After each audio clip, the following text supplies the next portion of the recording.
lang basta banta, kundi isa na raw talagang plano ang mga pahayag ni Vice President Sara Duterte sa ginawa nitong online press conference noong 2024. Base yan kay NBI Director Melvin Matibag na siyang huling testigo ng prosekusyon para sa alegasyong grave threats. At live mula sa Senado, nasa frontline ng balitang iyan, si Mean Los Baños.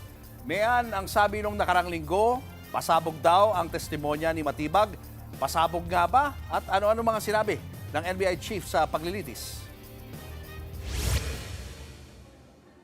Julius, alam mo, gaya ng dalawang naunang testigo mula sa NBI, nanindigan din si NBI Director Attorney Melvin Matibag na seryoso ang mga naging pahayag ni VP Sara Duterte. At dagdag pa niya, aktibo at nagpapatuloy daw ang banta sa buhay ni Pangulong Bongbong Marcos. In fact, ay na-establish na raw nila Attorney Matibag ang ilang persons of interest na pwede daw magturo sa kung sino ang nasa likod ng pagpaplano sa di umano'y assassination plot sa ating Pangulo.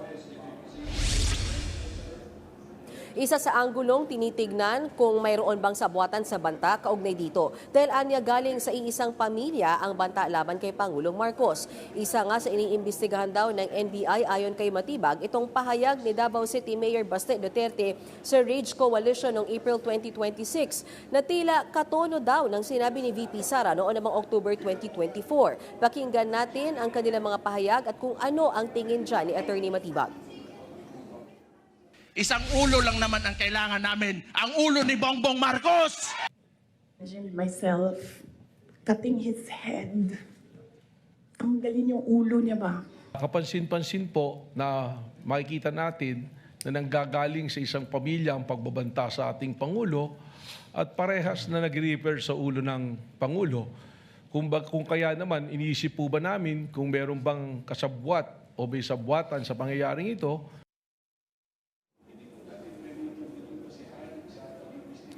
Ang naturang video ni Mayor Baste kasama sa iniimbestigahan ng binuong Special Task Force ni Attorney Matibag noong April 2026. Iba pa yan sa naunang investigasyon ng NBI Cybercrime Division dahil ang task force binubusisi na hindi lang ang banta sa buhay ng Pangulo kundi pati na ang banta daw sa ating national security. Pakinggan natin ang pahayag ni Attorney Matibag tungkol dyan.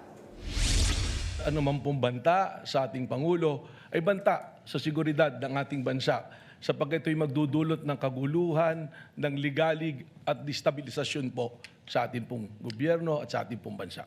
Ang aming investigasyon ngayon ay tumawid na sa hindi banta kundi isang plano talaga na patayin po ang ating Pangulo ng Pilipinas.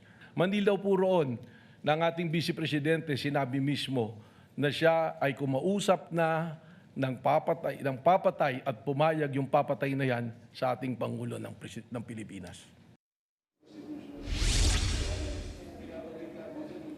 Pero unang inalmahan ni Defense Lawyer Attorney Mark Vinluan ang pagkikwestiyon ng prosekusyon kay Matibag sa naturang task force. Pakinggan naman natin ang bahaging yan ng impeachment trial. As to the task force, Your Honor, we would have to object thereto on the basis of them being irrelevant. Your Honor, would just like to manifest for the record that such task force, Your Honor, was not part of the articles of impeachment as well as the impeachment complaint. The trials already started, and the prosecution cannot modify such information or articles of impeachment. For such will be a violation of our client's right to due process. We will present that this special task force was specifically created for the purpose of furthering the investigation because of the possibility of seeing na hindi po mag-isa ang Vice Presidente sa bantang ito. Sa huli, pinayagan ng presiding officer ang pagkwestiyon. Samantala, idinetali rin sa paglilitis ang 5 batayan na ginamit ng NBI sa pag-iimbestiga saan nila'y banta at planong pagpatay sa Pangulo. Kasama na dyan ang pattern of violence kung saan pinakita ang pananapak ni VP Sara sa isang court sheriff sa Davao City noong 2011 at ang pahayag ng self-confessed Davao Death Squad member at hitman na si Arturo Las Cañas na ipinasa sa International Criminal Court.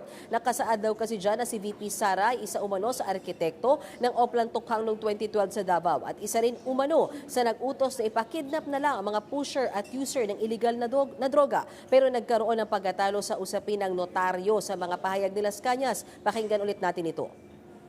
Without the proper notarization and without the proper signature, then it is a mere scrap of paper. We cannot allow this witness to build his testimony based on this document. We are not presenting it to prove the truthfulness of the contents of the affidavit. The question only, Your Honor, is whether or not this is the document that was part of the consideration of the Special Task Force in investigating on the threat by Just a- the President to the life of the Just a President. short Your Kaya naman tanong ni Presiding Officer Escudero kay Matibag, bakit nga ba kasama sa investigasyon nila ang pahayag gayong wala naman pala itong notaryo? Ito ang sagot ng hepe ng NBI. Sa law enforcement po, meron po tayo mga tinatawag na open source intel. At ito po ay pinadala sa atin at atin pong susundan. At kaya nga po, ang aming pong investigasyon ay isang continuing investigation, open, continuing and active investigation, sapagkat ito bang ganitong dokumento ay amin ding ikukumpara pa. The ICC does not require notarization of document.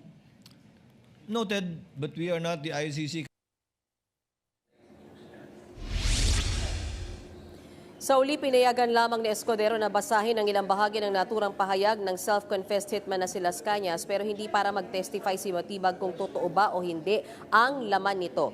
Samantala, Cheryl Julius, bago nagsimula yung impeachment trial o yung kaninang pagpresenta kay Attorney Matibag, pagharap pa lamang niya sa may witness stand ay inadmonish o pinagsabihan na siya ng presiding officer ng impeachment court na si Senator Cheese Escudero dahil daw sa kanyang mga pahayag nitong mga nakaraang araw na posibleng makaapekto sa integridad ng impeachment court at ng ilang miyembro ng korte. Hindi na in-specify kung ano ba yung mismong pahayag na yan, pero alam naman natin na nagkaroon ng kiskisan sa pagitan ni Matibag at ni Senator Alan Cayetano nung magpa-interview si Matibag nung nakaraang linggo at sinabi niyang iimbestigahan yung ilang irregularidad sa 2019 SEA Games at nagreklamo nga dyan Senator Cayetano dahil siya ang chairman ng organizing committee ng 2019 SEA Games. Cheryl? Maraming salamat, Mean Las Bañas. Mga kapatid, Julius Babaw po. Para sa komprehensibo at makabuluhang balitaan at talakayan, mag-follow at mag-subscribe na sa social media pages ng News 5.